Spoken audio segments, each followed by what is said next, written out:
Assalamualaikum warahmatullahi wabarakatuh.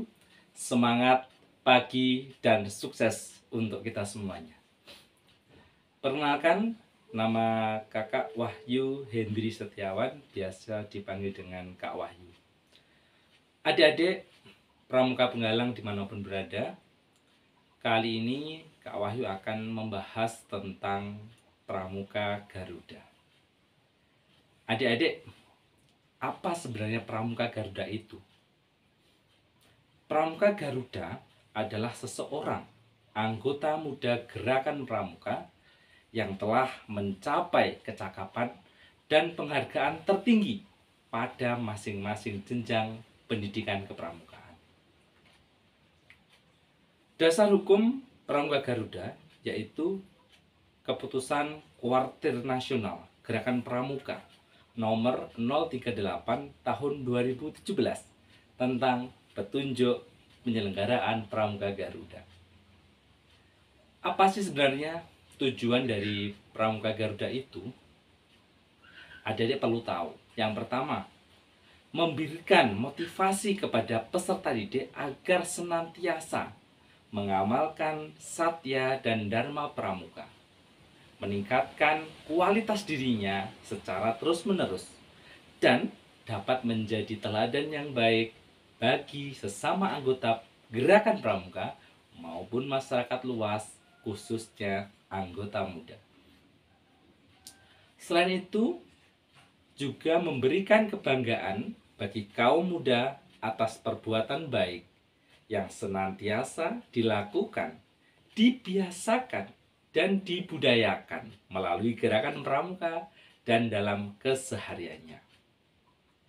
Tujuan berikutnya yaitu menarik minat kaum muda, terutama peserta didik untuk mengikuti jejak pramuka Garuda. Nah, pramuka Garuda itu ada golongan siaga, penggalang, penegak, dan juga pandega. Adik-adikku semuanya, syarat dan pencapaian pramuka Garuda itu apa sih sebenarnya? Yang pertama, syarat pramuka Garuda merupakan ketentuan yang harus dipenuhi oleh seorang anggota muda untuk memperoleh tanda pramuka Garuda sesuai dengan golongan usianya. Nah, sekarang kita bahas nih, apa syarat pramuka penggalang Garuda?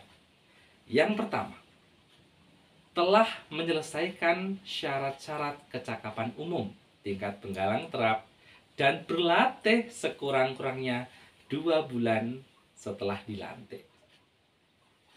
Syarat yang kedua, telah memiliki tanda kecakapan khusus TKK untuk pramuka penggalang sekurang-kurangnya 5 macam dari masing-masing bidang kecakapan khusus. Sekurang-kurangnya 2 macam tingkat utama, 3 macam tingkat madya, dan jenis TKK yang diwajibkan berdasarkan ketentuan gugus depan di mana penggalang berada. Syarat yang ketiga, menjadi contoh yang baik dalam pasukan penggalang, di rumah, di sekolah, dan bermanfaat bagi lingkungan pergaulannya, sesuai dengan satya dan dharma pramuka.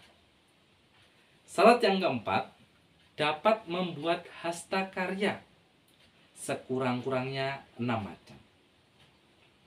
Syarat yang kelima, dapat menggunakan komputer, teknologi informasi, minimal internet.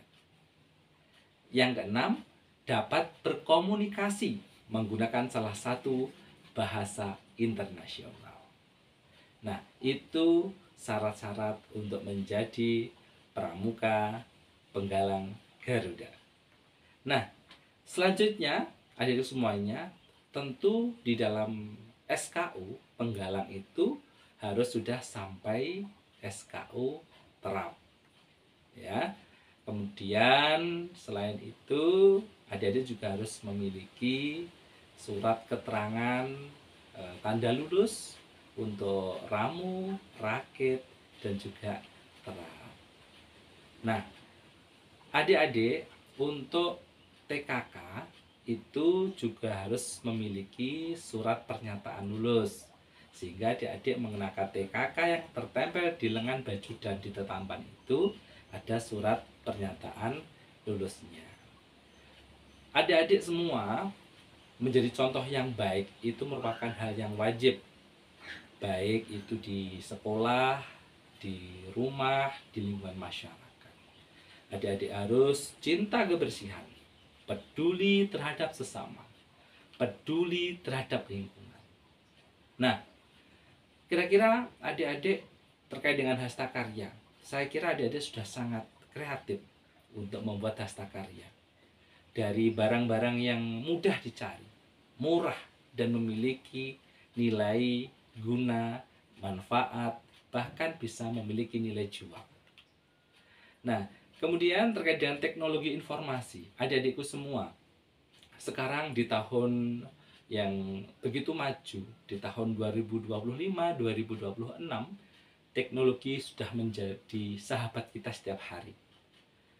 Tentu adik sudah sangat lihai dengan gawainya, handphonenya, ya, dengan memainkannya, menggunakannya, banyak sekali aplikasi-aplikasinya. Adik juga sudah terbiasa untuk menggunakan perangkat komputer. Di dalamnya juga banyak sekali aplikasi-aplikasinya. Tentu adik-adik harus bisa mengikuti perkembangan zaman. Selanjutnya adik-adik berkomunikasi menggunakan salah satu bahasa internasional. Adik-adik bisa belajar mulai dari sekarang bagi yang belum fasih terkait dengan bahasa internasional, khususnya bahasa Inggris. Bahasa Arab boleh Kak? Boleh. Adik-adik bisa belajar bahasa Arab juga ataupun bahasa yang lain. Nah, adik-adikku semuanya, di dalam proses seleksi Pramuka Penggalang Garuda tentunya ada beberapa tahapan. Yang pertama tentu adik-adik harus sesuai dengan syarat dan ketentuannya ya. Yang kedua, mendaftarkan ke kuartir ranting.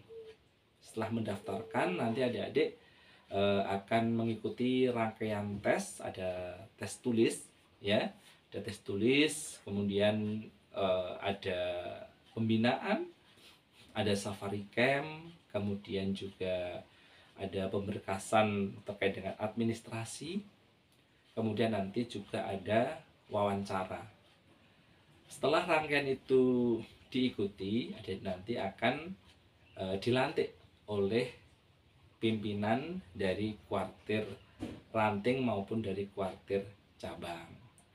Nah, adik-adik di dalam proses seleksi Pramuka Penggalang Garuda ini harus semangat, harus bisa memilih waktu, harus bisa mengendalikan emosi, harus sabar, harus semangat, tidak boleh putus asa. Agar apa? Agar adik-adik nanti bisa mencapai Pramuka Penggalang Garuda. Nah, adik-adik silakan kakak tunggu untuk adik-adik menjadi Pramuka Penggalang Garuda. Sebelum Kak Wahyu akhiri, Kak Wahyu ada pertanyaan untuk adik-adik. Silakan nanti adik-adik jawab di kolom komentar ya. Oke, pertanyaan Kak Wahyu, apa motivasi adik-adik mengikuti Pramuka Penggalang Garuda? Silakan adik-adik jawab di kolom komentar dengan mencantumkan nama adik-adik dan dari mana asal gudeg adik-adik semuanya. Terima kasih adik-adik, mudah-mudahan bermanfaat. Kakak tunggu actionnya jadi Pramuka Penggalang Garuda. Setia, siap, sedia. Terima kasih. Assalamualaikum warahmatullahi wabarakatuh. Salam Pramuka.